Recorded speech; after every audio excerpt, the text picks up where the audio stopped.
Okay, in this video, let's talk about the swing plane, which is an interesting term, plane. Some golfers understand what it means and some don't. And so hopefully this video will show a really good visual of how a swing plane works and why it's important, how it helps you hit solid shots both with your irons and with your driver.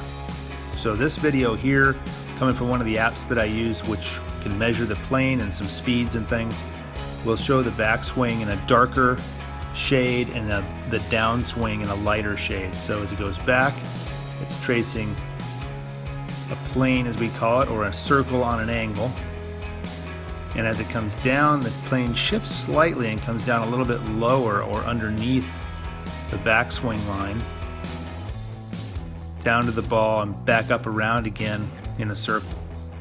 And so when you see that happening, hopefully that's what you imagine your club does. It goes up on one angle, drops slightly down, and swings around on another. But it's certainly a circular motion that you see with the golf club. And it's tracing this path back and through, not on a straight line like you would see with, you know, bowling or something where it's going straight back and through, but certainly a circle on an angle. And that's why we call it a plane, or basically a flat line or a flat piece of cardboard or plywood or glass that's tilted on its side. So your club, the shaft of your club, the club head, everything should swing on a circle on an angle like you see here. And this particular swing plane, where it goes up and you can see the club dropping underneath, or the club head swinging underneath on the downswing. So the backswing is the darker line, the downswing is the lighter one, would be especially effective for a driver because it's swinging a little bit more up at the ball coming into impact.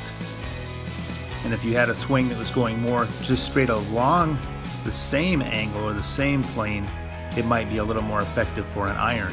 But it's certainly very important that you know that the club should go up and down on a circle on an angle, and that you're not just trying to swing vertically and you're not trying to swing around like baseball.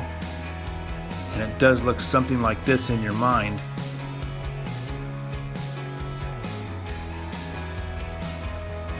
And I think that will be very helpful for you if you're having trouble with your golf swing or understanding what your swing should do. This section of the video here, I'm using a hula hoop to show the swing arc as the club comes in to the ball from this angle, comes out to the ball and exits back around on the other side. So if you're going to hit straight shots, this is kind of the way your club would have to work down around the circle this way to hit straight shots. You can see the target line on the ground, the stick I have in the ground pointed toward my target, and that gives you the right visual of the club coming down, out to the ball, back to the inside.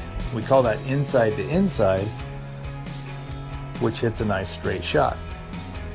If you're coming over the top, you have a different swing plane coming down where this will be twisted this direction. Now, of course, your club's coming around this way, hitting from the outside. That's what slicers do. That's what people that hit poles to the left do. That's a totally different swing plane coming down this way. So this is only effective with higher lofted clubs like a 7, 8, perhaps a 6 iron. Even a 3-wood could work sometimes on this angle. But generally speaking, you'll have a big struggle with a wedge. You'll have a big struggle with a driver if you're swinging this direction. Conversely, if you've changed it around and you're coming at the ball from too much from the other angle, we call this swinging too much inside out. Going this way, this has the lowest point of the arc. You can see where the circle is sitting on the ground back here, back behind the ball, which would only be effective if you're hitting off of a tee. So if the ball is up on the tee like with a driver, this might work. But if you're trying to hit a solid iron shot, it certainly wouldn't. So it's possible to swing too much from the inside, just like it's possible to swing too much from the outside, which we just showed. From the face-on view like we see here, I'm holding an iron which would show the club coming down along here, hitting the ball, exiting back around. We know that it's a circle sitting on an angle. And as the club comes down, if it's working properly, the club comes in, and the lowest point of the swing is right about here.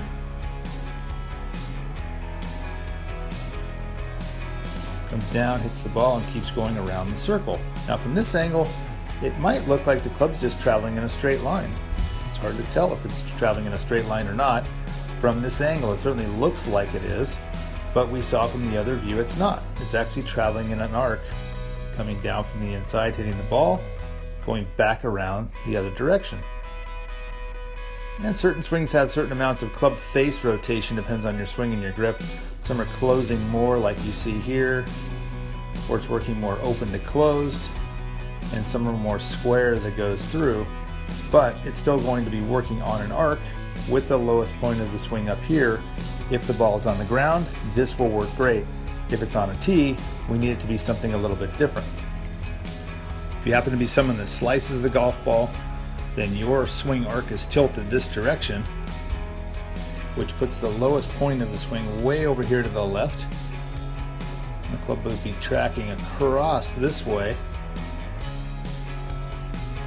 which slices, cuts across the ball from outside to in, and creates a curve like this, or slice spin. Conversely, if you hit lots of hooks, lots of thin irons, very low hybrids, then chances are that your swing arc has been tilted this direction. So the lowest point of your swing is way back here. So by the time the club gets to the ball, it's on the rise, just hitting the bottom of the club, which might get it airborne, it might not. But if it does, it will be a very low shot, probably curving to the left, or it could just go slightly to the right. Nonetheless, it'll be a very miss-hit ball. It won't have any power, and it won't get up in the air. Now with the driver, we do want to swing inside out slightly more, so the circle is tilted slightly back to where the low point is here. And the club then can swing along the swing arc and up at the ball ever so slightly,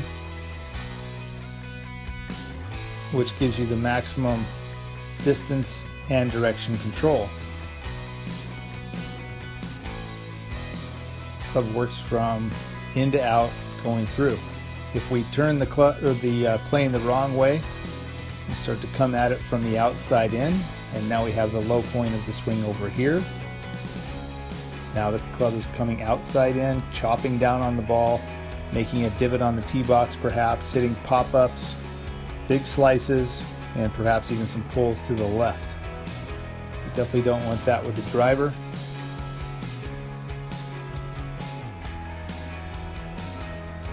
We actually don't even want it to where the low point is right there where the ball is, because we can still hit a pop-up here because the ball is up on that high tee. This normal setting for the plane would be great for an iron like we saw earlier, but not for the driver.